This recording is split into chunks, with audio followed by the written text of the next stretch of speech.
Like the colour of your phone. Yeah.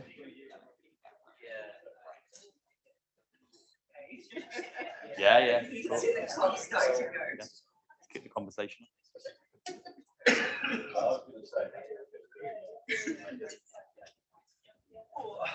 Hello. Cool. Well, that does work. I won't lean into it. Thank you, firstly, everyone, so much for coming and braving the rain on this cloudy Wednesday morning. My name is Dan. I am the chair of the LGBT network at Schroders.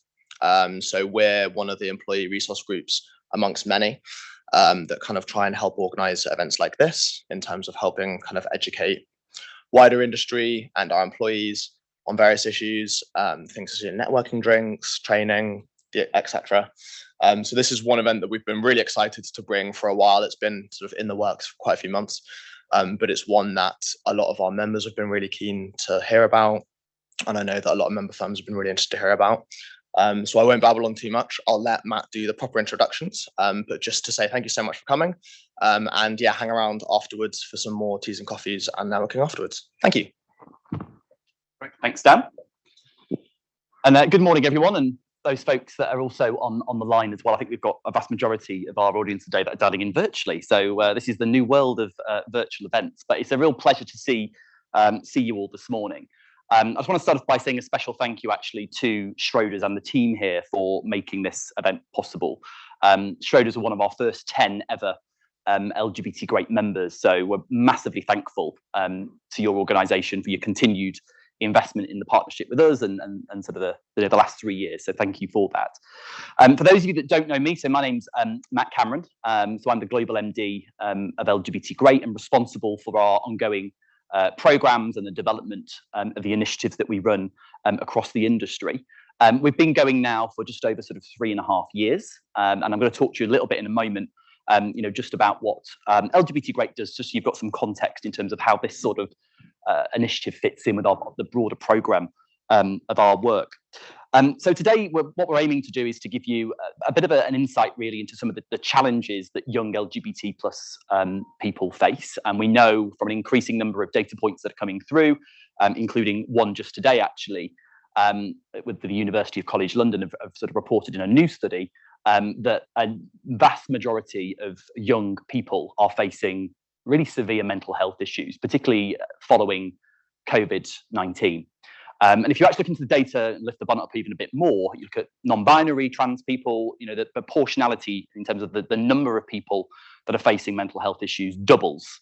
So we know this is a group of people that we need to, one, support and two, empower as well.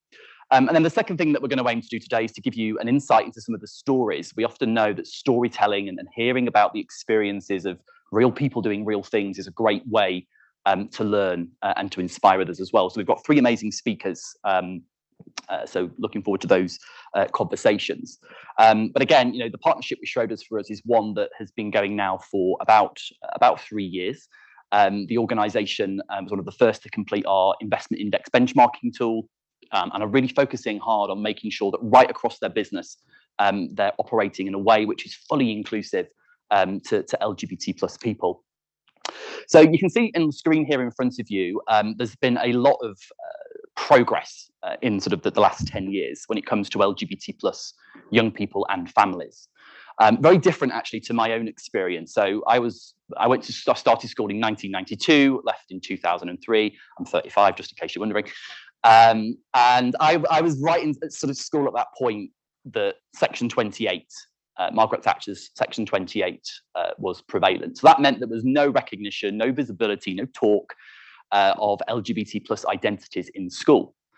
And this actually had a really big impact looking back on the level of fear, sort of the isolation that you felt, thinking that you're very different, but also the negative banter, bullying that you witnessed at school as well, if you dared to show your true identity of who you are. So of course, here in the UK, things have improved dramatically since then. But it's also the case that we are facing an unprecedented challenge globally when we think about the rollback of protections for LGBT plus people. We look at estates in the United States. There's a lot happening at the moment around anti-trans, anti-LGBT bills going through a number of states, which is basically doing what Section 28 did when that came in 1988. So a lot of the challenges are still very much sort of here today. It's also a fact that I've also been on sort of the receiving end of a negative reaction from an LGBT parents. So luckily my own family, were very accepting and welcoming. It didn't make the coming out any easier.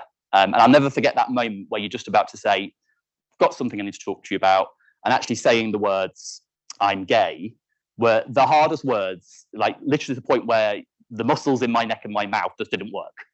And you feel this oversensing, sort of overwhelming sense of 1,000 sort of needles pricking at the same time, which is the sheer panic and fear about actually just saying, hey, this is me.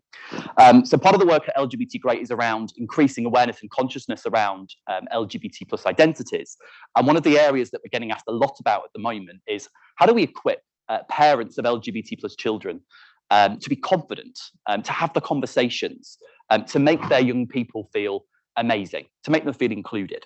And how do we do it in a way, in which is going to encourage them to also have the conversation with us as well? And these are some of the things that we're going to be talking about today.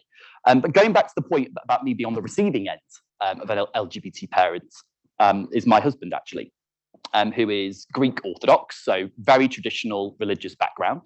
It's all about 2.4 children, heteronormative.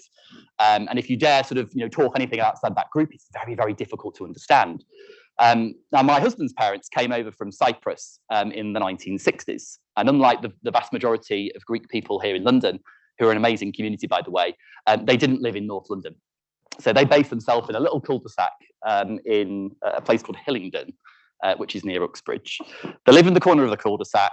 They had a little Greek business that used to make clothes for a variety of different retailers. And the business partner was Greek, the community was Greek, and it was all about Greek. So it meant that they actually didn't really venture out their own worlds, and therefore never knowingly met any other LGBT people, which led to them forming stereotypes that you can see here on the screen around homosexuality, around what we see in the media. So therefore their perception of LGBT identities was one that was very, very negative, and completely alien to anything that they had thought about before, and completely alien to the beliefs that they had around their religion. So it was really difficult to navigate. And I can remember going there one day. We used to live around the corner, and I used to have a P-Reg Ford Fiesta that was going into the garage. And neither Chris or I could be at home for the car to be delivered back to the house.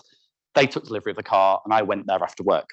And I remember knocking on the door, thinking, right, I'm going to really make an effort here. I'm going to be really gentle. Thank you for taking delivery of a car. I went and bought a pack of chocolates, from Thornton's, which back then, when I had no money. And I gave the little chocolates to Chrissy's mum called Stella, and she said, oh, I don't like chocolate. Gave me the keys and I left. And I can just remember walking away, just being absolutely devastated. And I mean, I know Stella really, really well now. We often sort of talk about that, but it was because she just did not know. Because she feared the impact that I was having on her son. And she thought everything that you can see on this screen here was going to be his life. He's not going to have children. And it was me taking him away from the heteronormative stereotype that she had in her head. Little did she know how amazing we were, And again, it just goes to show around that level of awareness and confidence. And the turning point for us was at our wedding. And I can remember when she arrived on our wedding day in floods of tears. It was a difficult day. What changed the game for her was actually seeing the amount of people in the room who loved Chris and I. Our friends, all the different people. And she thought, actually, this can be just as normal as a heterosexual relationship. But again, had they known any of this, my husband would have come out before the age of 36. He wouldn't have gone through two relationships with women, which ended up being really destructive. And at the end of the day, he'd have felt more confident that he could have been himself sooner. And I guess this is part of the purpose of today, right? Giving parents that confidence that they need and the consciousness that they need to fully support their children. So in terms of today, just a quick overview of the agenda. I'm really glad that the animations work, because they often don't. But yeah, just a quick sort of few minutes from me. I'm going to talk to you very briefly about LGBT Great in a moment. I'm going to give you a slide full of data. We love data, financial services. And then we're going to get live into a conversation with our sort of panelists. So in terms of LGBT Great then, it's quite simply, we want to make financial services the most trusted place of choice for LGBT talent, clients and investors, and we want every firm to be involved. And that's kind of the mission that we sort of started off some 3.5 years ago. The idea that for LGBT Great really came from my own experience of working within the industry that had no LGBT recognition. It was like being back at school. But it didn't mean that necessarily that the support wasn't there. It actually was, but we just couldn't see it. So what LGBT Great aimed to do was to provide a platform for people to learn, to talk, for safe spaces, so that other people can meet people like them. So I guess in terms of our work now is focused on reaching out to different LGBT communities. We do a lot of work with LGBT charities and partners, and indeed our broad membership community. And really what we're aiming to do is to provide an easy space for people to come together. And it's been hugely impactful over the last sort of 3.5, 4 years to see how many organizations are now focusing on LGBT, DE&I in equal measure to gender. Of course, there's a lot more work to do. And we're just about to launch a brand new piece of work next year that's going to see organizations signing up to a set of standards that are aspirational for our industry in terms of creating an amazing place where every LGBT person feels confident and empowered. And we're all about empowerment here at LGBT Great. So we know that there's a lot of challenges for LGBTQ people. We know the data points around discrimination, persecution globally. And therefore, we believe that financial services has a dual responsibility, not just to make this a great place for talent, but also an opportunity to influence how money is invested and making sure that that money goes to causes that meet our ESG standards. So a big piece of work coming sort of next year as well. You can see here quite a detailed diagram, but basically we do 3 things. This point around insights, visibility, and outreach. And the insights part is kind of where we're talking today. Lots of awareness conversations, lots of data, lots of research, lots of thought leadership, ensuring that executive leaders understand that LGBT inclusivity, yes, it's a great talent issue, but also it's a really fundamental business and reputational imperative as well.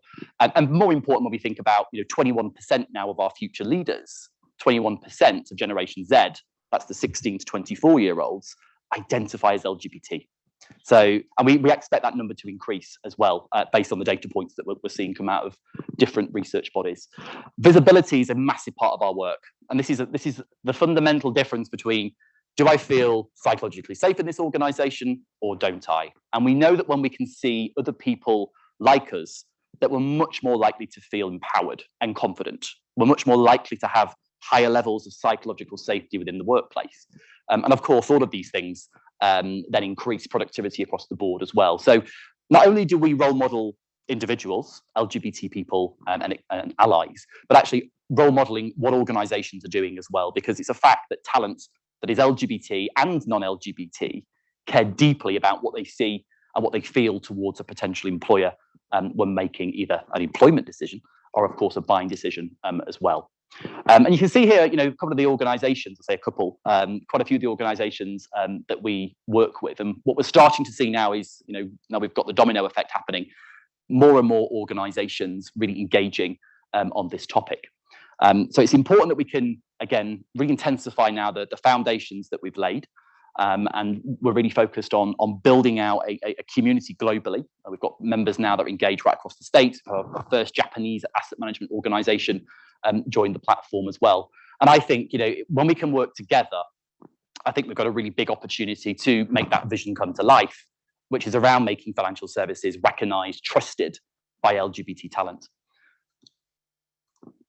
Great. So let's give you some quick data points here, just in terms of LGBT youth. And I'm not going to sort of, read the sort of the stats off the screen, but the data points are absolutely compelling in terms of why we need to support LGBT youth, young people. Again, I talked a little bit about the intersection with mental health earlier. And particularly given the COVID-19 pandemic, we've seen a lot of these data points really push up. So vitally important that we can create these safe spaces, create these conversations. And particularly a lot of young people are seeing more and more things now on social media. And it's a fact that the proportion of stuff that's on social media, that's on the press, is more likely to be negative and damaging as opposed to positive and engaging. So again, parents have a fundamental role to play in creating those conversations. And the amount of people that we have within our community that come forward and say, actually, I've got an LGBT kid. I was on a call yesterday with two of our American clients, American Century Investments, and there was two folks that had turned up to the call basically to find a place where they could talk about the fact that two of their children were trans. And before, they'd never had somewhere where they could talk about this. We've now connected those people with other parents that have got trans kids, and they've formed a bit of a group where they can support each other.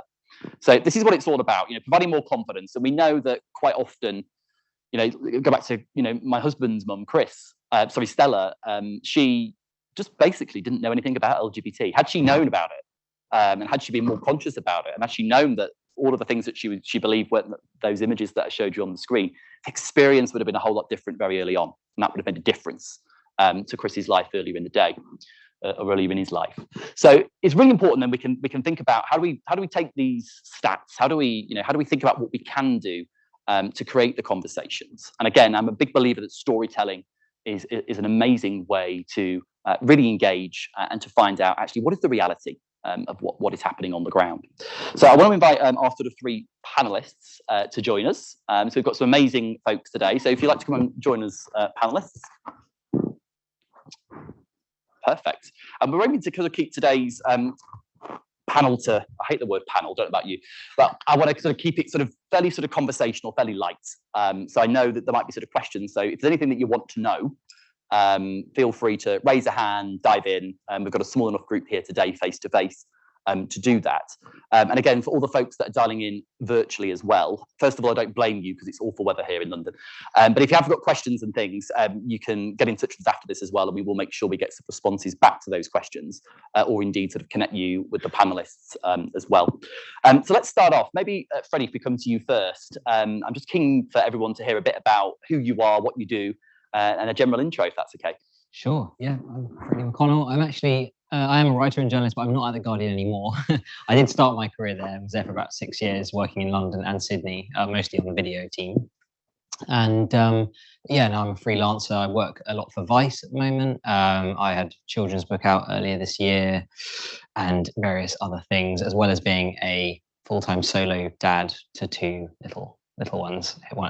Eldest is 4, youngest is 10 months, and I carried them and gave birth to them myself, which is kind of a big part of my story, the process of sort of being told that I couldn't ever have a family, probably, if I wanted to transition, to then unlearning that, thanks to the community mostly, certainly not thanks to doctors, sadly, who were either sort of uninformed or who were actively misinforming me about my choices. My family have been a huge source of support throughout this whole process. I came out of university, which is sort of 13 years ago now, which is terrifying. But not the entire family has been supportive, but my mum and my stepdad in particular have just been there throughout, and I don't really know where I'd be without them, to be completely honest. Obviously, at that time when I came out, well, maybe not obviously, it was only 13 years ago, but there was no awareness at all of trans. So yeah, I think I did a lot of educating, which was tricky, but at the same time, there was none of this kind of negativity or public conversation about trans people. So on the other hand, that was kind of amazing. Now that I think about it, it was just our like private thing that we worked through. Yeah, great. And I think great for sharing that. And I think the point you say about 13 years ago, that it's actually not that long ago, is it? And how different the narrative and the conversation is now around particularly trans and non-binary issues. That point certainly made me reflect, actually. Let's go over to Sue. Tell us a bit about who you are, Sue, and what you do. Yeah, my name's Sue Claridge. I work in risk at Fidelity, which has been there for the last 5 years. And I'm also a UK joint lead for their LGBT plus network in the UK. I have a gay son who is now 32 years old. The rest of my stories, a lot of the story comes from the fact that he's half Jamaican as well. So the reason I brought him up mainly on my own sort of after he came out was because of the rejection from that side of the family. Traditionally, Jamaicans very anti-LGBT, all that sort of stuff. So it was my choice. Was we withdrew from that side of the family. That negativity wasn't required on top of everything else that was being going through. So we moved to a small village in Surrey. Possibly not the best thing to have done with a mixed race children who was actually gay, but so we suffered the racism as well as the the homophobic stuff. And it's only now at 32 my son's going through he's having therapy and things are coming out. He's done regression therapy to went back to when he was 11 to when he would just sort of marginalize himself, take himself out of everything, and that would be his coping mechanism. He had really bad bullying, etc. So we're still going through that journey of okay, what did happen, and me trying to find out what else I could have done. I didn't have a problem. I kind of knew he was, but not. I'm not that sort of. I'm not one of those people who's very pushy. So I didn't go, tell me everything. So he came out. That's great, fine, and that was wonderful. And I didn't really do anything further. So that my thing now is, could I have done more to help him get through this, or why did we wait till he's this age now to actually find out what's going on? So yeah, that's really my story. And the sort of like the racism side, the homophobic side, it was a big thing. So it's I'd like to to be able to share that with everybody is a big thing. I think you've really spotlighted a very important point, this point around intersectionality. Again, we look at the stats around LGBT youth, and then if you also add the race and ethnicity lens into that as well, a lot of those stats multiply. And the point I raised earlier around how LGBT folks that are brought up in traditional families, particularly if they're centered around a religion and religious beliefs, and again in Black communities, we know that there's a lot of mental health, and the increased level of mental health conditions, and very sadly suicide in the Black LGBT community is huge. I think you spotlight a really important point, and thank you for sharing that. And I'm very sorry to hear of the challenges, but great that your son's got you. Talking to him, supporting him, talking about therapy. It's a great thing to do. A lot of people don't talk about that, so. Brilliant. Let's build on that in a moment, and then let's go over to you. Tell us a bit about you and what you do. So kind of do day job bit first. So I'm a guest into the financial services, although I started in financial services with Norwich Union as it was back then, very early on in my career. And then you left. And then I left. Now I work for BP in a digital product development role. I'm here today as a proud dad to 2 gay sons. I learnt in about an 18-month period between 2017 and 2018 that both of our kids were gay when they came out to us. And that was tough. Not tough because we didn't love and accept them from outset, but one of the parents that we subsequently reached out to said, actually, sometimes what happens is your kids, and by the way, I hate this phrase, but come out of the closet to you go into a closet of your own making. We cut off contact with friends and family. Something enormous in our life was going on that we didn't have anybody else that we felt that we could talk to about. And we were going on that educational journey ourselves. What does it mean to parent LGBTQ youngsters? They were still at school at the time. How do we support them? How do we cope with some of our fears and worries? Mental health was one. The homophobia that we thought they might face was another. And actually, today I'm here representing a charity called FLAG, FFLAG, Friends and Families of Lesbians and Gays, which my wife found as a local support group. And that started our journey of sharing in a safe space some of our fears, some of our questions, and learning to be better parents to our boys, I think. Hopefully, they could judge that. And now to the point where I'm comfortable to share the story. And similar to you, Sue, we'll probably talk about it later, but what do I wish I had known before they'd come out to have made the coming out process easy for them? Because you imagine what you went through, you reliving your moment of coming out to your parents, put yourself in the shoes of the person receiving that news, and what have they done to kind of create a safe space or prepare themselves for that moment? Because that moment of child coming out to parent, whatever age it happens at, can be a beautiful, affirming, supportive moment, or it can be really tough to come back from. And so the more I can help parents get it more right by learning from some of the things I probably didn't do right, then that's just going to be better for all the people that come after. Yeah. And one of the things that I experienced coming out to my mum was the first thing that she said was, "Are you sure? What will your nan say? Don't tell your dad." The initial things that I got. I can remember exactly where we were, the sofa we were sat on, what the weather was doing, and this was 2003, so it's quite a long time ago now. But that was an initial response. So perhaps let's mix things up a bit and go straight back into what you said there. What do you wish you had known at the time?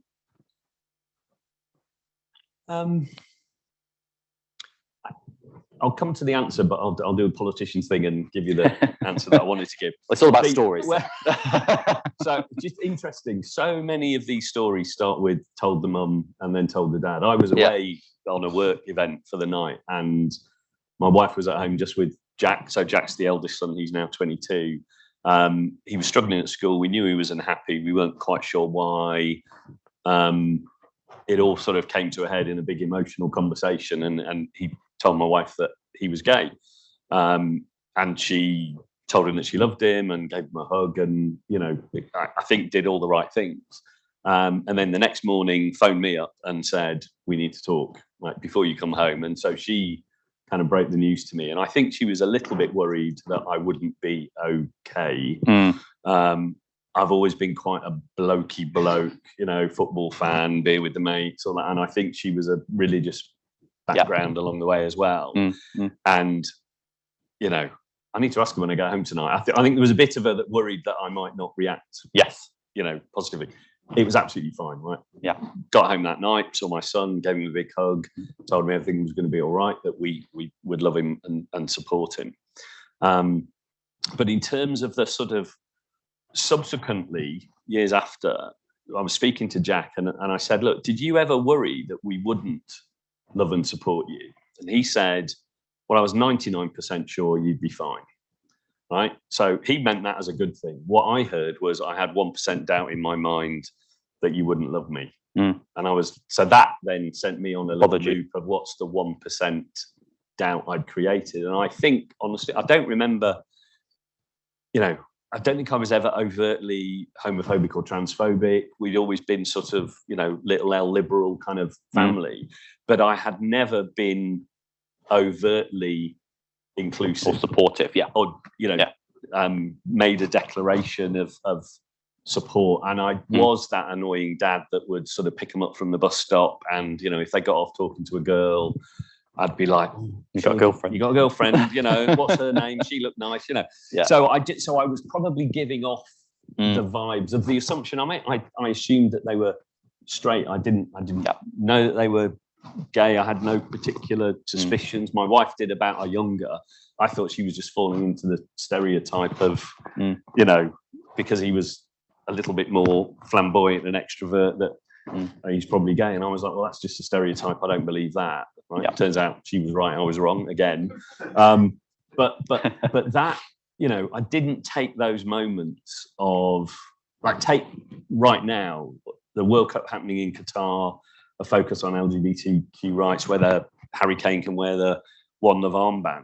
If that was happening now, I would love to think that I would say, whether I knew my kids were gay, straight, trans, that I would use that as a moment to go, I think it's great we live in a country where LGBTQ plus rights are respected, where marriage is equal and available to all, where people fight against homophobia and transphobia. I think that's a good thing. That would have been a signal I could have sent to my kids that let them know I was an ally. My silence was probably the thing that Well, they say that like silence is complicit, right? Well, yes. And unless you make the support clear and visible, it doesn't necessarily need to be, you know, a declaration or a keynote speech, but there's these little things that we can do to say, you know, isn't it amazing that Harry Kane wants to do that? Yes. You know, isn't it amazing now that our English football team that aren't openly LGBT, that are allies, are trying to stand up for what is right? I really admire that. You know, I fundamentally disagree with PIMFA. What's FIFA? FIFA, apologies. I'm thinking about PIMFA, which is the Wealth Management Trade Body. So, you know, I think it's really important that we, you know, these little things can send really powerful signals, right? And perhaps sort of Super, bring you back in there, just to play on that question of what do you wish you'd known at the time? Well, back in the day, there wasn't anything like, you know, there was nobody talked about it. It was, you know, there was none of this, was there? There wasn't. No, God, no, definitely not. So there was nobody to talk to. I didn't have the mindset to go on the internet and start searching for groups or anything like that. I didn't know anything. And basically, I'd never heard of Flag until I met Des, and I thought, oh, let's have a look and see what he does. And I went, oh, that would have been useful. So, you know, this is how many years ago? So it must have been about 20 years ago. There was nothing. So it was just, you either had an open mind, you let your child be open and support them, or you didn't. And I can see where people of my age without any information about what LGBTQ plus meant, would be like, well, what have I done wrong? Literally, what have I done wrong? What you know, why have I got this? And I think that's when the questions come out as well, like, are you sure? I mean, I'm thinking we had this conversation before we came out here. To come out has got to be the most massive thing that any person can do. And for people to sort of like say to them, are you sure? It's just like, actually, you've been thinking about this for how many years? And you've got to that space where you think you can, you know, come out and feel comfortable. And you're saying, you're being asked, are you sure? It's just like, that must really be heartbreaking to have that response. So, but I wasn't like that. I'm very laid back, you know. My son, he's now in performing arts and stuff, so he's gone down the sort of like the traditional gay route, rather than, you know, the financial stuff. But it wasn't really an open door to him. It was kind of like, oh, he's either going to be into hospitality or performing. And luckily he was good at performing, so that was fine. So yeah, but it's I think we've progressed so much more now. But what I would have liked to know is other people who were going through that situation at the same time, where we could have exchanged things, and maybe we'd have got down to now 12 years, 20 or whatever years later, sorry, brain, however many years later, that he's now going therapy himself, whereas I could have maybe been more helpful to get him there sooner, and been his real self, and felt more comfortable earlier. So I think as time is going on, you know, it's getting better and better. But back 20 years ago, that would have been something I would have really, really wanted to have. And also how to tell the older generation. So like my mum was fine, but my dad, you know, from the war and stuff, the only experience of gay people, or what he presumed were gay people, were the guys who dressed up as ladies and did the performance, because, you know, there wasn't and he was petrified that my son was going to be a drag queen. Stereotypes. So he was like, and then, you know, we were trying to, my mum said, oh, you know, let's keep it quiet, you know, he doesn't need to know. And then he was at the dinner table at Christmas, and Rowan's boyfriend was there, and he thought it was my daughter's boyfriend. And then when he found out, he was so upset, because my mum had wanted us to shield him, whereas we weren't giving him, you know, we didn't give him the opportunity to actually understand up front. So that's this idea about breaking through the stereotypes, exactly, right? And I think when I said to I did ask my mum what she understood about LGBT identities before I came out, and she says, well, the only thing that we really saw was the chap that played Bruno in Coronation Street. It was George Michael in trouble in the papers. It was AIDS and HIV. And it was drag artists. They were the four stereotypes, you know, what you see on the TV, and therefore am I going to be like that as well? I know with my husband's mom, they were also the same. Are you okay? Are you sick? Are you all right?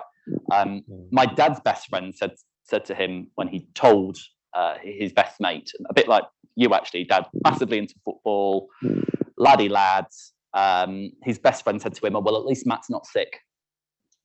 You know, and this is just, you know, it's crazy. And Freddie, let's bring you back in there. Anything you want to build on in terms of what we've heard from Sue and from Des? Yeah, it's making me think. Oh yeah, what was that like for me? I think it's different in a way. You know, yeah, that experience of coming out as trans in 2009 or so, as it was.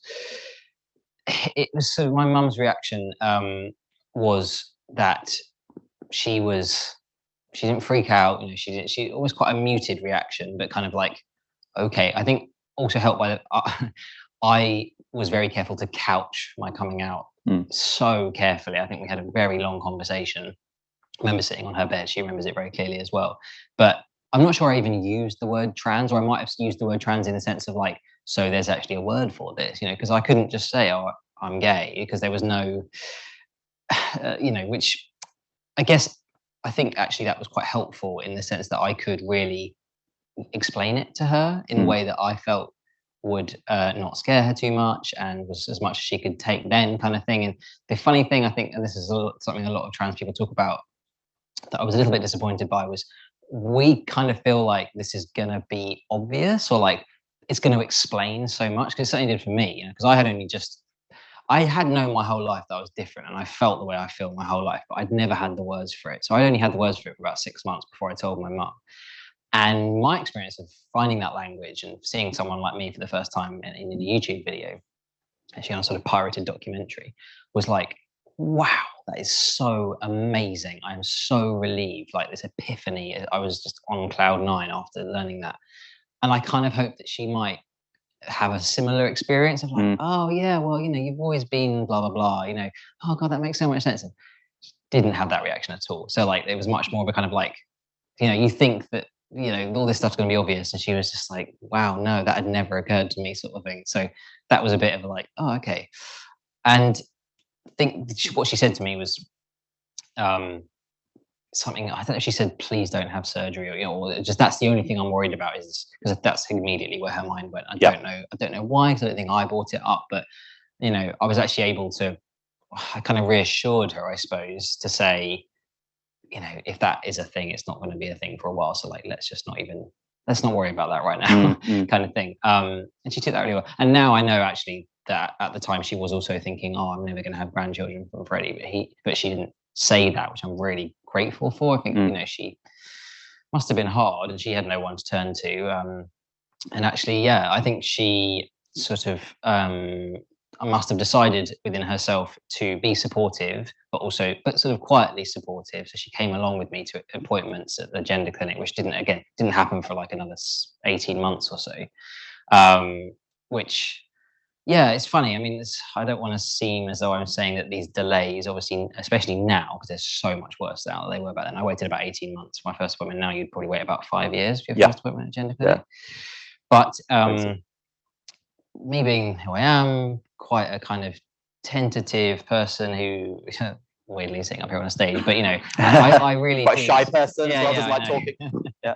And now it's very different, but at the time I was terrified of doing the wrong thing. I've been raised especially by my dad. My birth dad was very traditional and conservative, and certainly I came to all this stuff with the sense of like, what if I embarrass people? What if I embarrass my family? What if I'm wrong? What if I, you know, all this sort of stuff, this doubt that I think kind of grown up with being different, you know, and explained it through just kind of assuming there was something wrong with me or that kind of thing.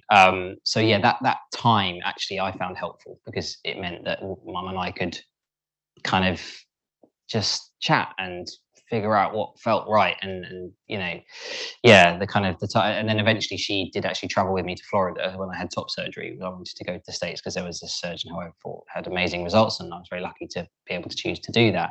And I think that was a real turning point for her. She then was able to meet a dad whose son had come out as trans sort of more recently than I had. So there was a shorter amount of time between his son coming out and getting top surgery, and his son was also younger than me, and my mum was able to basically kind of become a mentor to him. And I don't think she knew that was going to happen, but it just happened naturally. And then I think from that day forward, or from that kind of experience forward, was when she just became like, oh yeah, this is who I am, this is who my son is, and she's now a co-chair of the local pride. So you know, there you go. Amazing. Yeah, Yeah. that's an awesome story. Please. One of the things that, I mean, there's a parent's experience. So I like talking to my boys, I'll bring it back to my, they both knew for at least probably 5 years that they were gay before they ever came out to us. And the minute they come out, it's a huge release for them, I think. I think they felt away, and it brought an honesty and a transparency to our relationship. But as a parent, you're then suddenly catching up. You're starting. The parent-child relationship works on the basis that you kind of know more than they know, Yeah. right? Yeah. Most of the time, until they get a bit older and then you realise you know nothing.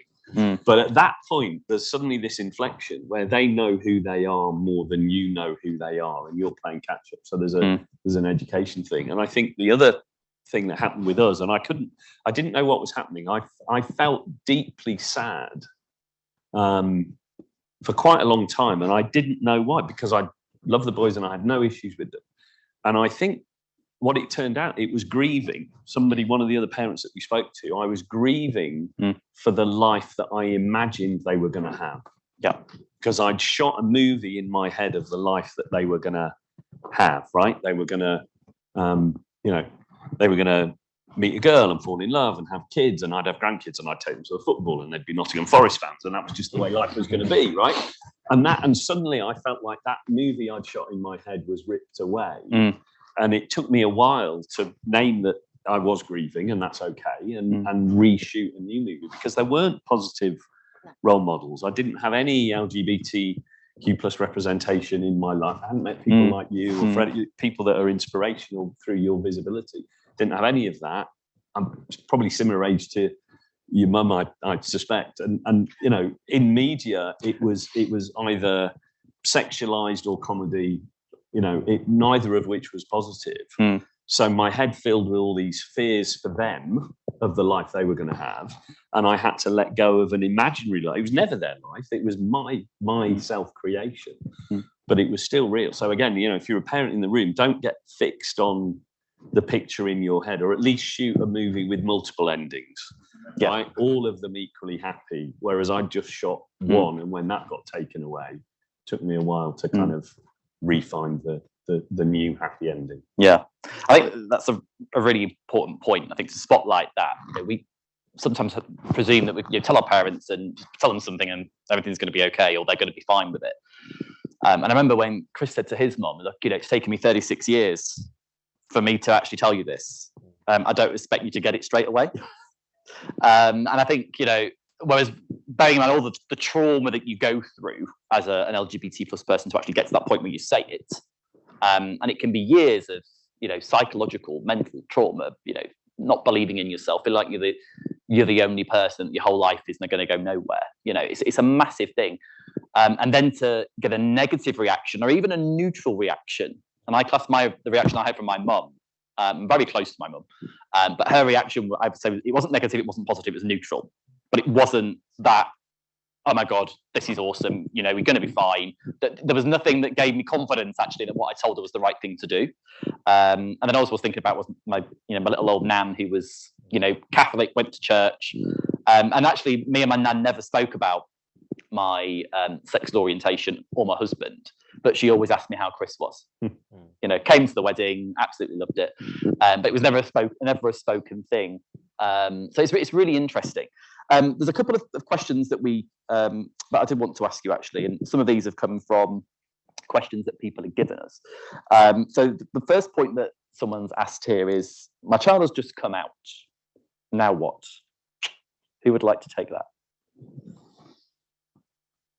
I nominate Sue. Yeah. Make a start. Now what? What do you do? This is where I struggle, because I just presume you just carry on. Yeah. There's nothing new's happened. You've just found out some information. You continue loving that child. You support them. When they want to tell you more, they will tell you more. Yeah. Don't force anything. That's the one thing I think I would say is, you know, you may want to know everything at once, but that putting that pressure on them, that might make them shut down again. So worst thing to do is just tell them that you love them, you're going to support them, and so that you're open whenever you want to talk, come back and talk. Yeah. That's what I would do now. Possibly when I did it before, I was a bit neutral. I think your mum and I sound very similar. Yeah. So, knowing that the effect it had on yourself, I'd want to be more, yay, let's support it and celebrate it. Yeah. Please. Can I? So I think that's absolutely right. It is the fact that my kids are gay is probably the least interesting thing about them now, right? But at the time, it feels enormous, right? So don't make it bigger than it has to be, right? So it's back to, that's great, love and support you, wonderful. Now, what do you want for dinner? Kind of would be sort of, kind of to normalise it. So kind of normalise it. But as a parent, I think one, educate yourself.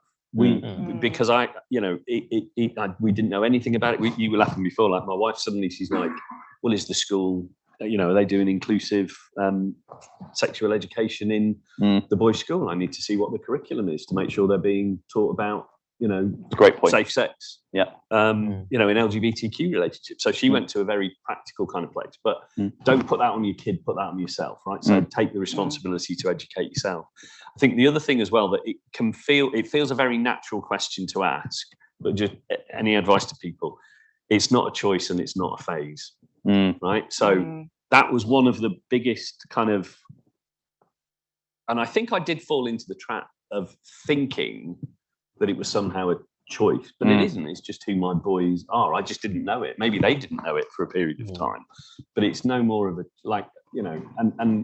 some of the stuff that comes out about, you're forcing this stuff on the kids, or particularly parents of trans kids at the moment being called groomers. I mean, it's just got I can't get my kids to clean their room or reply to a text. So the thought that I could influence their sexuality or gender is just ludicrous. Yeah. But so it's not a choice, it's not a rejection, and it's not a phase, because even though the moment when they tell you might be very heated,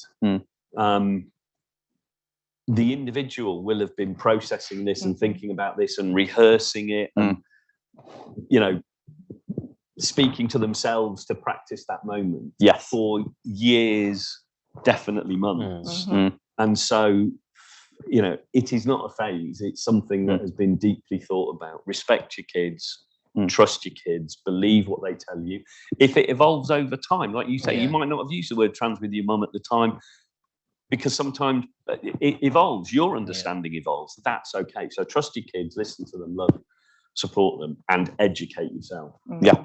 I think a really, really good point. And I think when you think about the journey that people go on, and I obviously spend a lot of time talking to different LGBT people.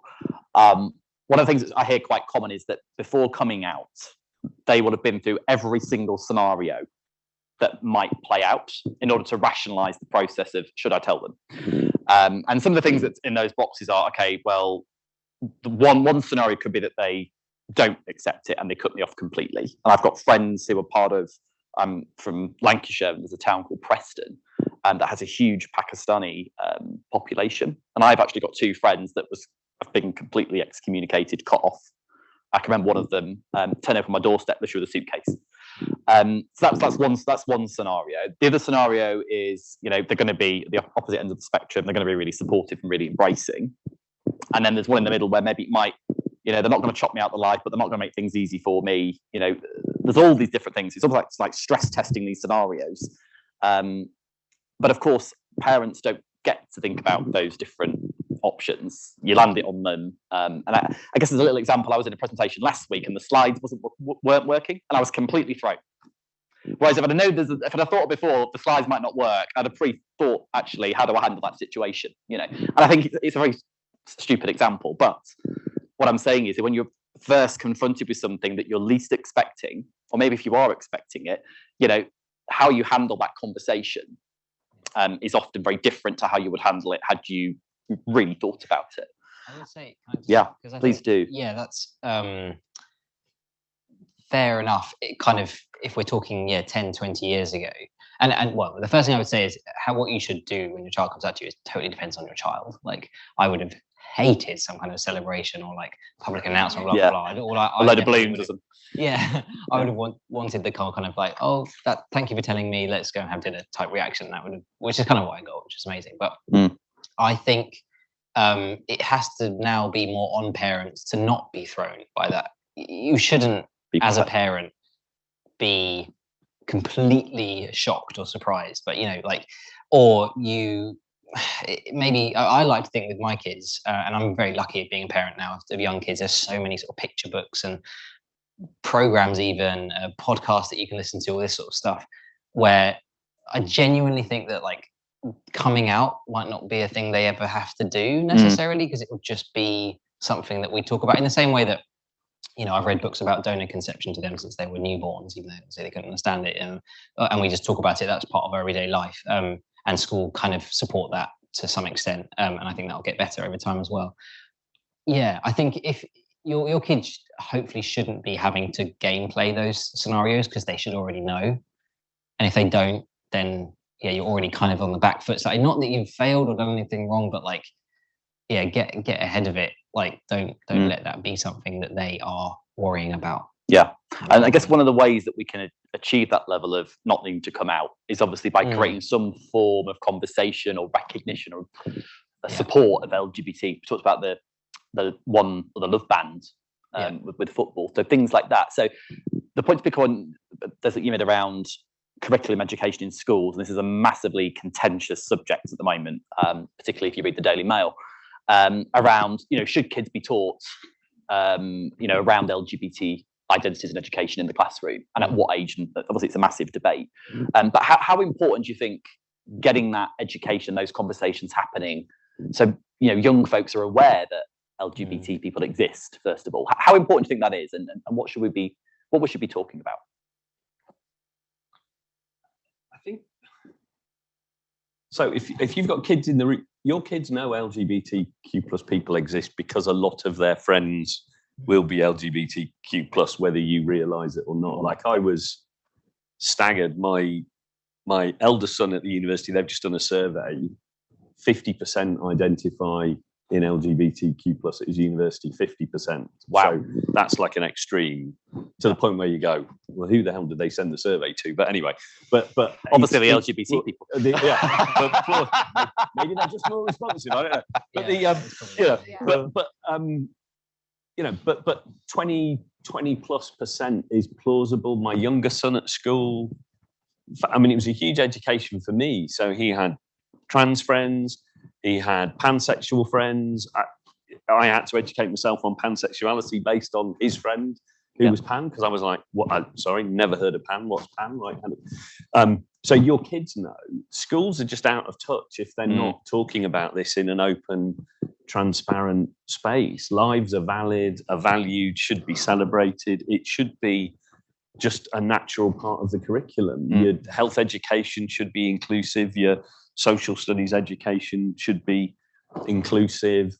And actually, God love her, my wife really kind of went after the school. Our boys were at an all-boys school. My eldest son experienced, not directly because he wasn't out, but he witnessed a lot of homophobia, and a lot of it under banter, right? Boys being boys. But he did not want to come out at school at all. My younger son, same school, different cohort, 3-4 years behind, very different experience, very diverse friendship group. He was quite a confident individual, so he was quite chippy with people. So if people would come at him, "You're gay," he'd be like, "Yeah, and now what?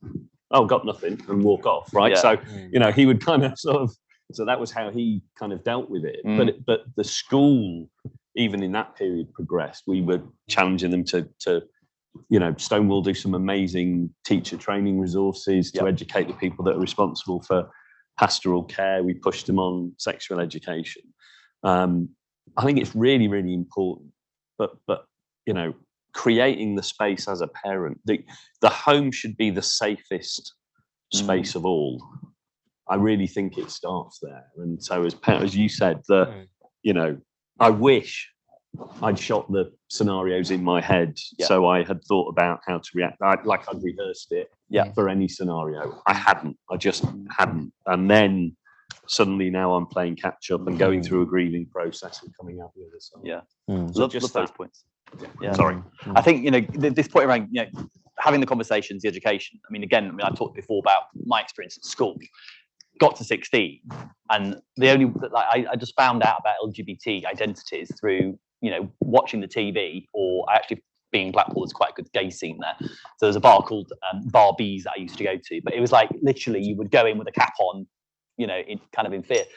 Is there anything you want to sort of build on in terms of the points that Des has made, Freddie? Yeah, I think I would say that if you did just read the newspapers, you might think that this is a very contentious thing that's kind of not really in schools yet, and maybe it's going to be in schools. Actually, I think the reality is very different from that on the ground, and that schools are way ahead with this stuff. And occasionally you might get a school that's being targeted in a particular story, but that hysteria doesn't really exist in reality. I think if you're unlucky enough to have maybe a teacher or a senior leader in a school that has maybe homophobic or transphobic views, obviously that might cause a problem. But from what I can tell, talking to people and just being contacted by local schools in Kent, of like, oh, do you want to come and speak to our year 6, or do you want, sixth former?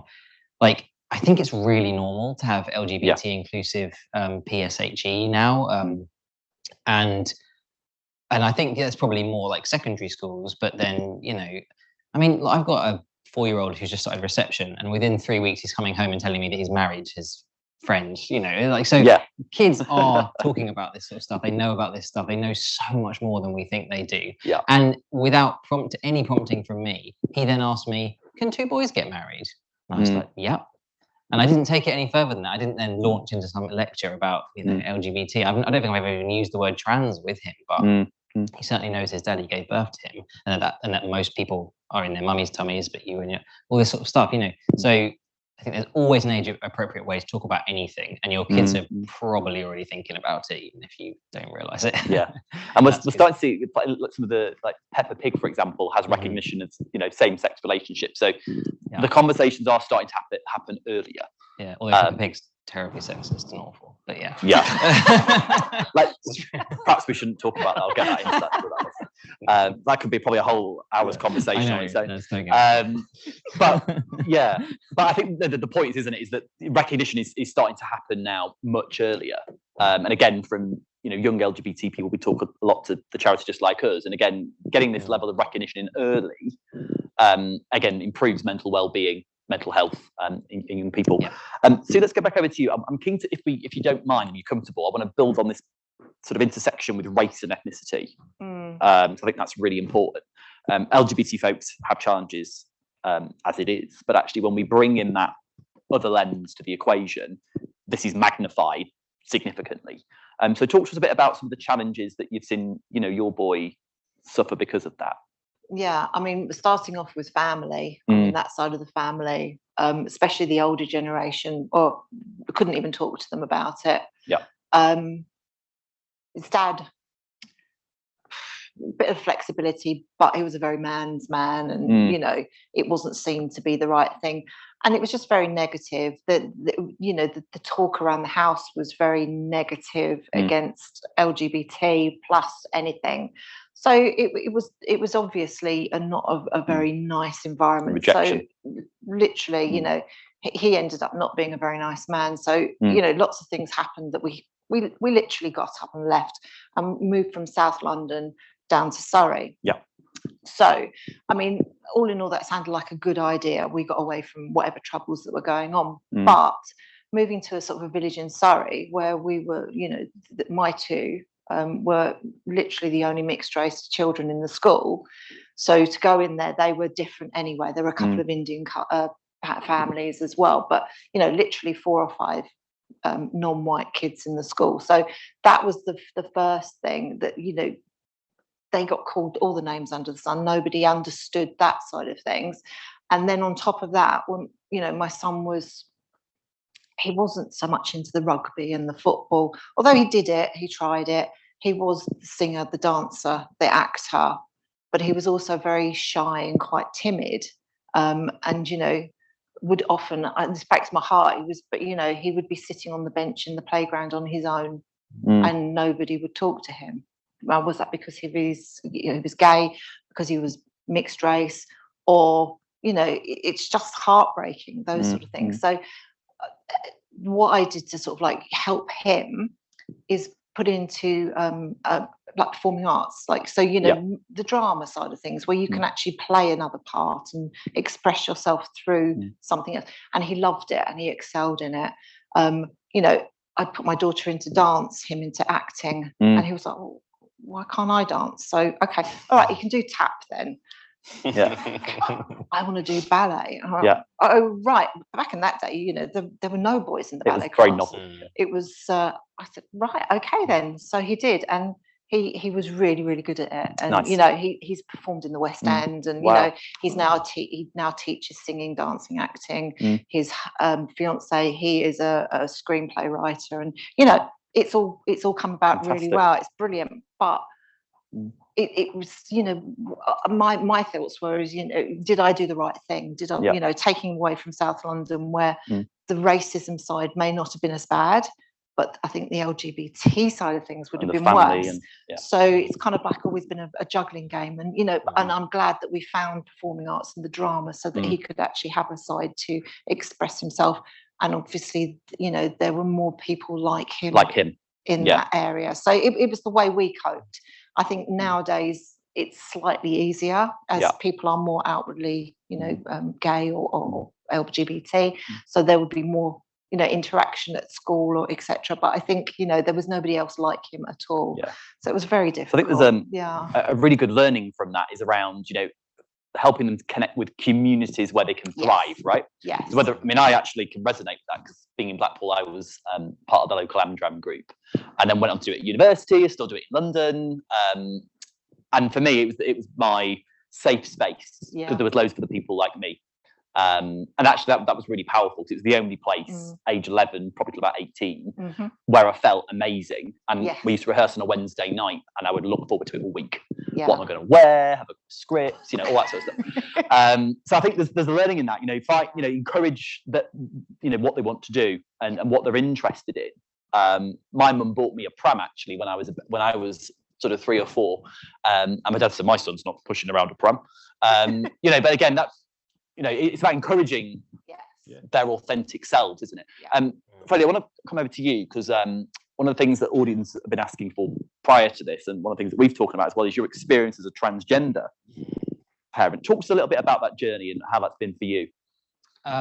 Well, it's been a lot. I mean, I feel like I suppose lucky in a way that I obviously have the support of my mum. You know, my mum was from a fairly kind of hippie family in Southeast London in the 60s and that kind of thing. So she, without knowing that I would grow up and come out as trans, would sort of say things like, well, she'd just speak very positively about pregnancy and about all that sort of, and be very body positive as well. She's kind of one of the kind of mums that would just walk around naked or be naked on the beach and that kind of thing, and terribly embarrassing, but actually had a great impact in retrospect. And because I remember she even said at one point something like, well, yeah, pregnancy is it's really positive, amazing thing to go through. Like, everyone should experience it. And you know, even men, all this sort of, and she says that in the film Seahorse that I went on to make about my first pregnancy, but it's definitely something I remember her saying when I was little as well. So I just always kind of had this sense that like gender was a bit more complicated than, you know, than I was being sort of taught to believe. And I think that definitely, you know, obviously then she had that thought when I came out to her of like, oh, I'm never going to have grandchildren. And she never expressed that to me so explicitly, but I kind of always knew that she would be really into the idea of me having kids one day.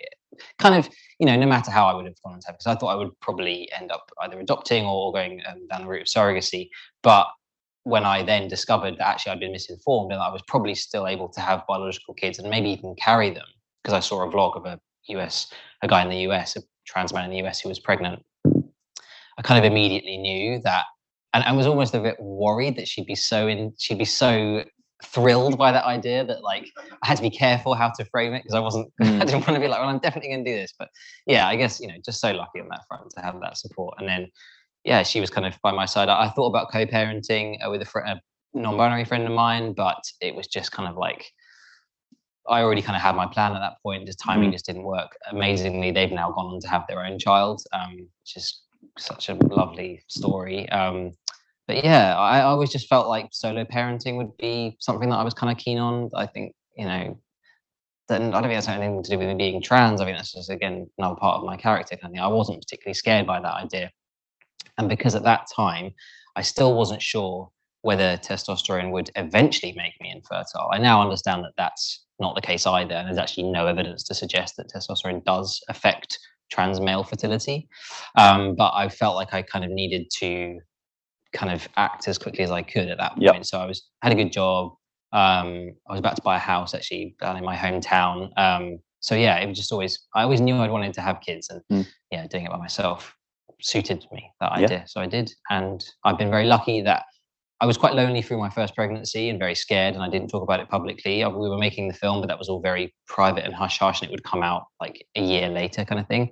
But then when I had my son, I discovered that, well, I knew my sister was pregnant at the same time, which was very helpful, and we lived in the same town. But then I also discovered there was about 6 or 7 other people, friends locally, some of whom I'd been friends with in the past when I was at university, others who I hadn't known, but they all kind of formed a group, and I was inducted into that group, sort of no questions asked. And they are all mums, but that's just, for me, a non-issue. You know, we're all just parents, or I'm also friends with lots of their partners, although they're not in the group.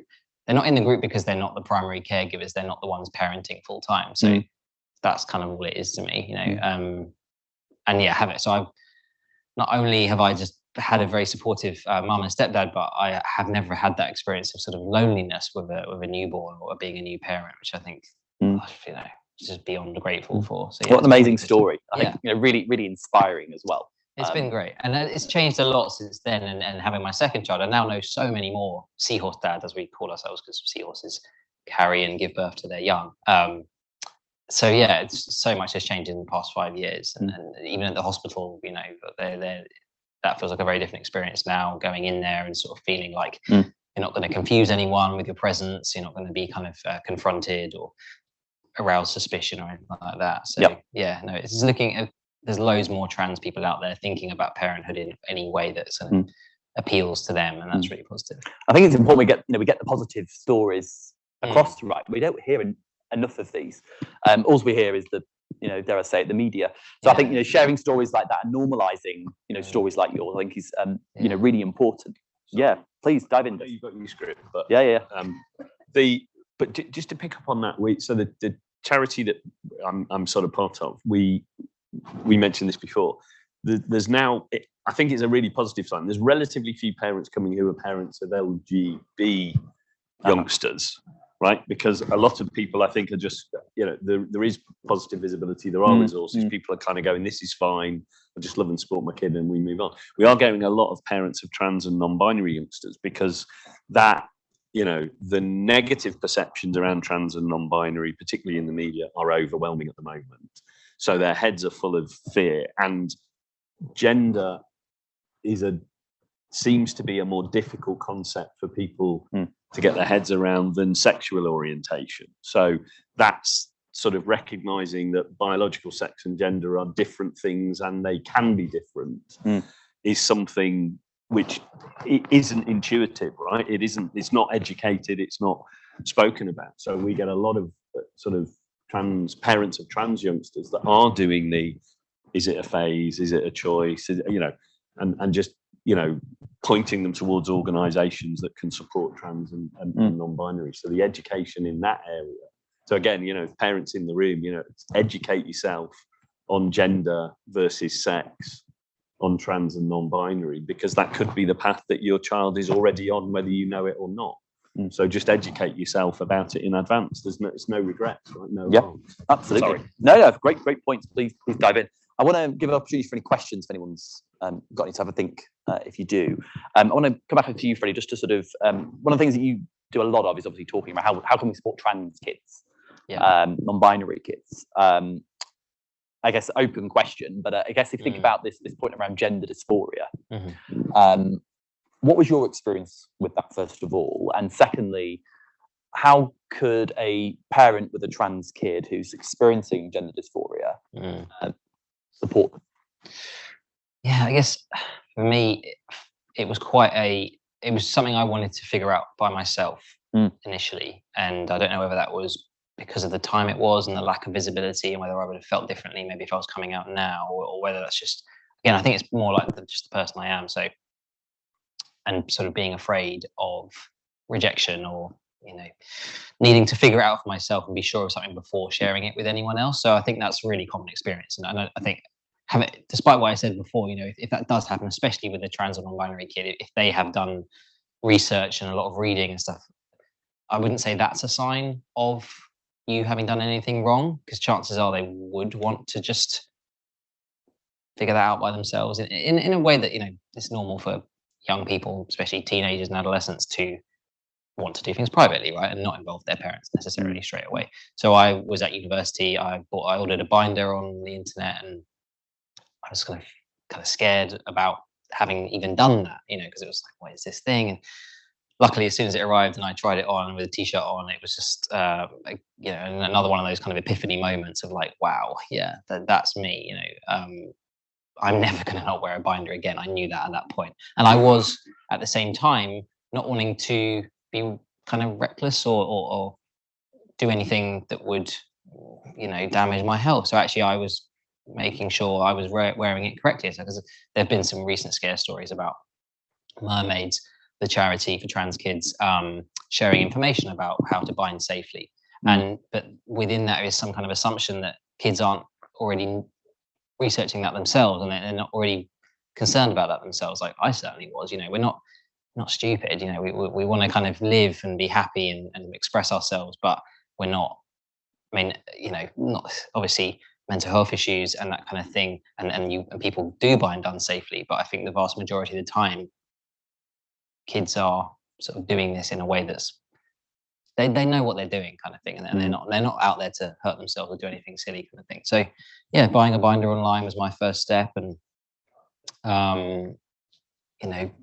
thinking, yeah, I would eventually like to be on testosterone. That I thought that was kind of the key thing for me, and then top surgery to follow. But these things kind of unfolded for me one after the other. It wasn't like I was going with like, yeah, this is what I need to do. I 100% know that, and I think parents, it's really important to be able to leave space for doubt and uncertainty, and whether that is coming from a place of the young person doesn't really know, or whether it's more, as it was in my case, a lack of confidence to actually express their true feelings. So it's sort of like, oh, I'm not really sure, kind of, I am sure deep down, but I'm not sure if I can really vocalize it yet, or I feel safe doing that. I think, yeah, that doubt isn't a bad thing. It's normal. Like these are huge decisions, and there's a huge pressure on trans people to be 100% certain, almost to kind of reassure the cis people in their lives that they're not going to be making a mistake or have regrets later on. Like, there's nothing else in life where you are pressured and this certainty is demanded of you, right? Like, it's just so, it should be the same with trans people. Like, you kind of know how you feel in the moment, and you just take steps from there. And actually, contrary to what a lot of the media reporting says, the vast majority of the time, especially with young people, this stuff is reversible. People might change their mind. It's not the end of the world. There's lots of people in the trans community whose identity evolves, or they kind of detransition, but it's not because they're not trans, it's because they didn't have the support they needed. In fact, the very small number of trans people who do detransition, that is the case. It's like 1% of the community might detransition at some point. The 1% of that 1% might do it because they feel regret. Do you know what I mean? So like the vast majority of the time, there's something else going on there. So yeah, taking your kids' lead, just showing them love. If they can't afford a binder, get them a binder. Make sure they're getting the one that's going to work for their body, that's the right size, that they were talking about not sleeping in it, that kind of thing. There's some practical stuff, but it's all quite straightforward, and your kid's probably like 5 steps ahead of you anyway. I think. Probably got all the answers. Yeah. Yeah, lead. Definitely. Talk to some parents who are like, right, so I'm going to book them an appointment, and they were like, whoa, like, is your child saying that's the stage that they're at yet? Like, if they say, I want an appointment, can you help me? Great. If it's, I'm your parent, I know what to do, just check yourself. So that, maybe there's something in actually pointing them to places where they can find out about this stuff. Yeah. Again, that sense of getting them into a community with others like them, so they can involve their thinking and make their decisions. Yeah. One of the loveliest things you ever see is a young queer person at Pride with their parents. Yeah. Or with like that. I think that's maybe not straight away. And if your kid comes out to you the day before your local Pride, Yeah. it's probably a bit soon, but maybe like 6 months later, especially if a parent suggests that, like, oh, should we go to Pride this year? Like, I can imagine that being quite a kind of low stakes, unequivocally positive, sweet thing to offer. And if they say no, like, don't take offense. Maybe they just want to go with their friends. That's cool too. But I'd love that as a kid. Taking your Like- parent to a Pride party. We actually had a Pride party this year at 100 Wardour Street, and there was loads of execs in the industry and other people that brought their kids. It was amazing. I thought if I'd have seen that when I was young, I'd have felt so inspired. Yeah. And Well, it's interesting. There's definitely an affinity. I think my kids. I don't know.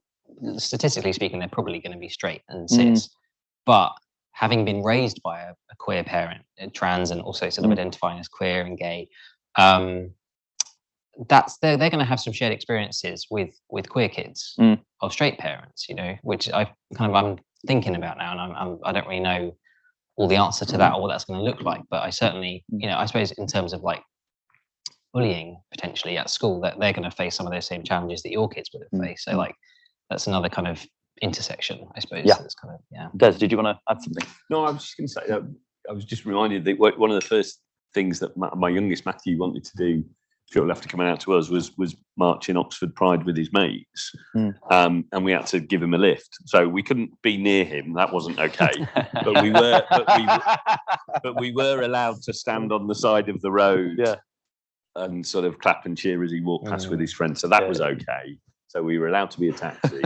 We were allowed to be cheerleaders, but at all times maintain a respectful distance.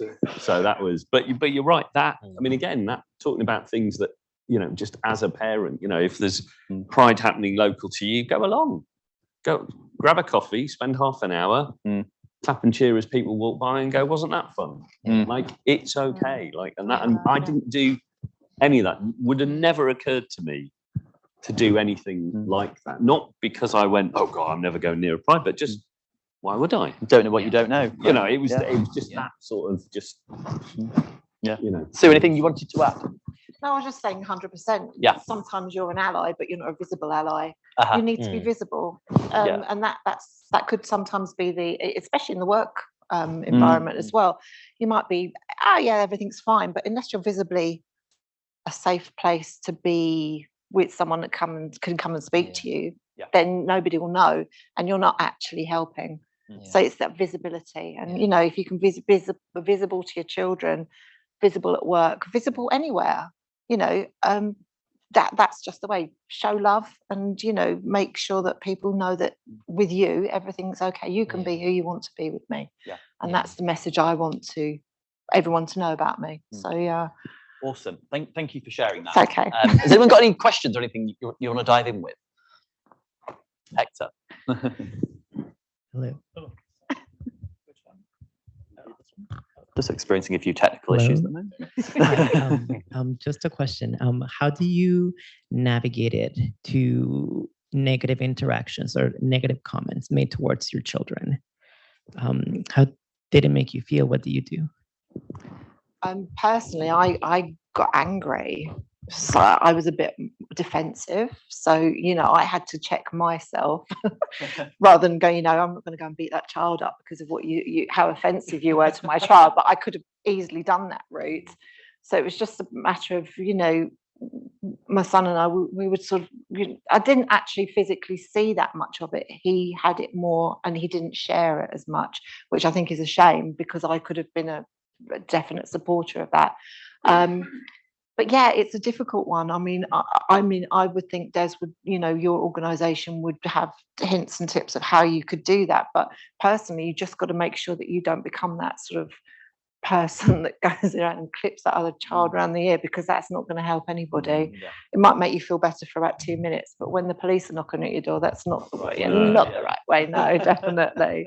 So I mean, Des, what would you say? I've only ever had one, thankfully, truly negative reaction, which was from a really good friend of my best friend. Right, so we used to mix a lot. We were out in the pub one night, and we were just talking about you know, boys being out, but and this guy came back from the bar and he goes, "What, both of them? What did you do wrong?" And I was like, "Oh, wow." And I just let it go. I glossed over it, and I wish that I'd called it out. I wish that I'd said, "I don't want to be in the same room as you." What I really wanted to do, going back to that moment, is punch him. And I think just talking that through with other parents, call out, stand up, or distance. These people are not in my life. Is the path to go on. Now, thankfully, all our other family and friends, again, it's been kind of a non-issue, as it should be, right? In a really, really good way. But then in that moment, what I wanted to do, what I did was nothing, which I am ashamed of. What I wanted to do, if I could replay it, is punch him, but then I would end up not in a very good place. What I should have done is just call him out and say, "That's beyond ignorant." Yeah. For me, when I think about that question, I'd say it would definitely be what I've called an MO moment, which is the Michelle Obama moment. And she said, "When they go low, we go high." And in the moment when you're angry, it's very difficult. Yeah. And your natural default is emotionally, don't you dare, you know, and you go into protection mechanism. I mean, I've seen those scenarios sort of play out actually in social situations. I've seen them handled really well, and I've also seen them handled really badly. But the one technique that I saw that really worked actually was when the person that was receiving the insult actually thanked them for embarrassing themselves in front of the people that they with. You know, and I'm really deeply sorry for you that you feel that way. But just so you know, how you feel, one isn't right and not a reflection of what we feel. So, yeah, that's your bad. Sorry about that. The other thing that you can do, we talked a bit about allyship, and again, I've come to realise, I mean, the power of allyship, right? I shouldn't, if I'd have overheard that about somebody else, I should call it out. I should speak up. I shouldn't just do it because they're talking about my kids. I should do it because they're talking about somebody else's kids. And the same applies to racial equity, and the same applies to age discrimination and misogyny. And that I don't think you can be an ally to one community without some level feeling like you want to be an ally to all communities. So really, really good point. I think there's some other questions. Yes, I'll come back to you, James. Thank you to all the panelists, by the way. I just had a question really for Sue. A lot of things were resonating. I've got 2 children. They're also mixed heritage from Caribbean heritage. My daughter is recently out, but only to a very few people. And she's in year 8, so everything's embarrassing. It's excruciating for her. So when she talks to me about her being out, it's been over text. She can't even say the words, but you know, we understand each other and we support her. It's just how to help her manage her journey, or how do we know when she's ready to tell other family members, bearing in mind, you know, the different heritage mix as well, and managing reactions or not.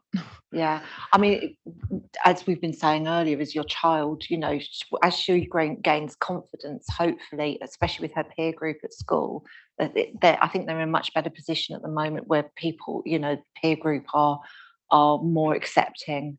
And once she feels comfortable with them, I think she'll then start to feel more comfortable with you.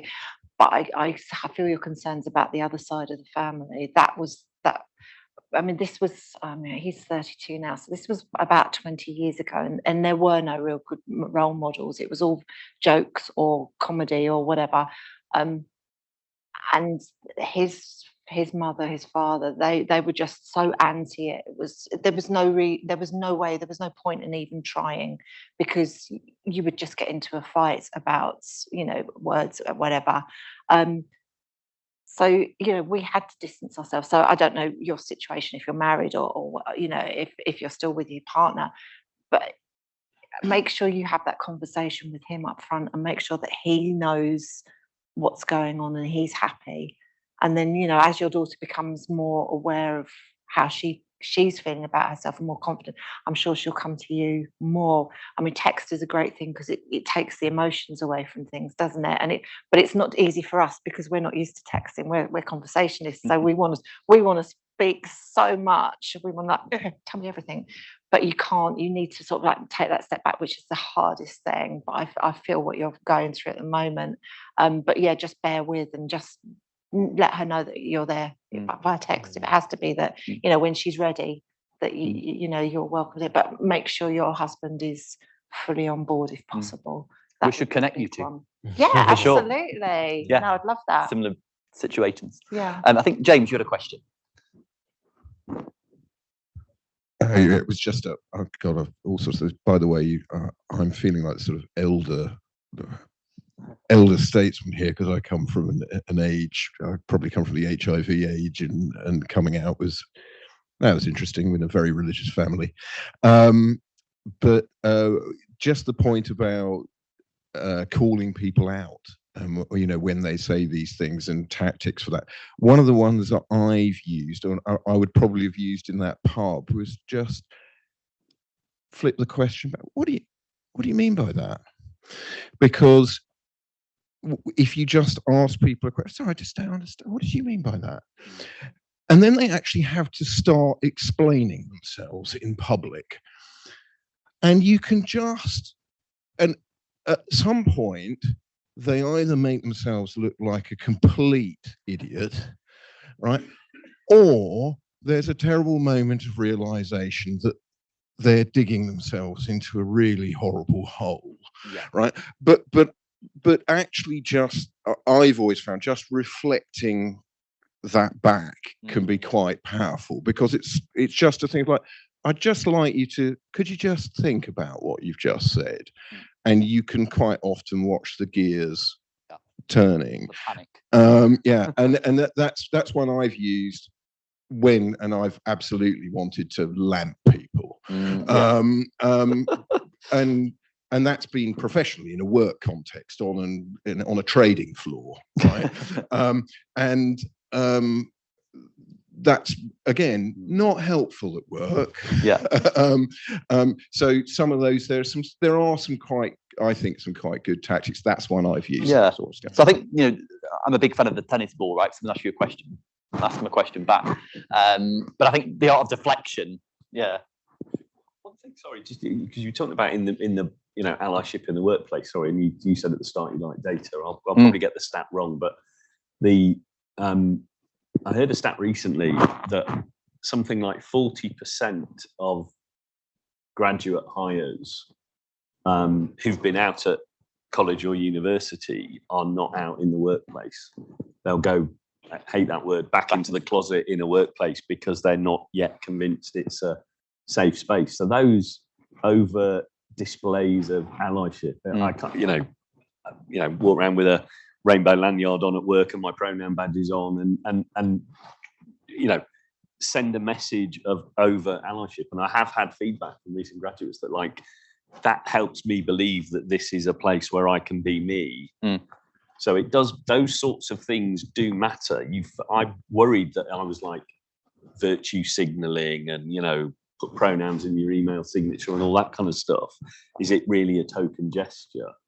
Actually, it does show allyship and it does show be yourself. It's absolutely fine. These small little symbols and signals really, really strong. I'm conscious of time because we're at 11 o'clock now. I think we've had a really good conversation. So thank you for sharing each of your stories. Certainly fascinating to listen to you, and it's obviously clear as well that a lot of those have resonated with the people here and hopefully with a lot of the people online as well. But I want to say thank you, and again a big thank you to Schroders. We hope to bring a lot more events like this. But round of applause for our panelists. I think we've got sort of 15, 20 minutes. If you want to grab more tea and coffee, have a bit of a mingle and talk, welcome to do so as well. But thank you everybody. Thank you. Thank you.